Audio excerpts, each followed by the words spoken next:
gentlemen, this is Democracy Manifest.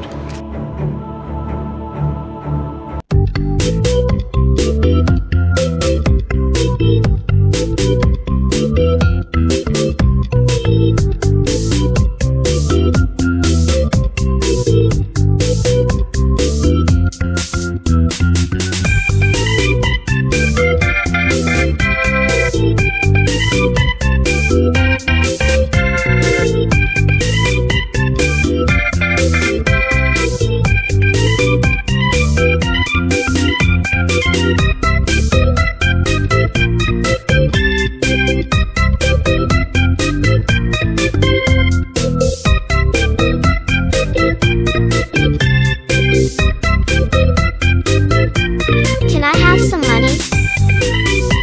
Get out! Get out!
There is only darkness for you, and only death for your people.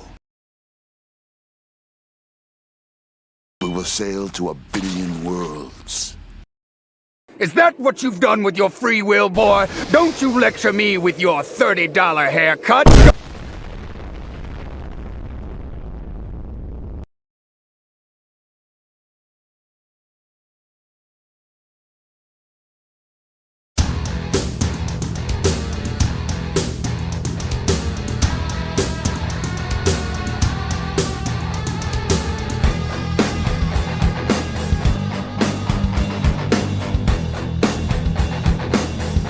You're not worthy as my opponent. You shall die.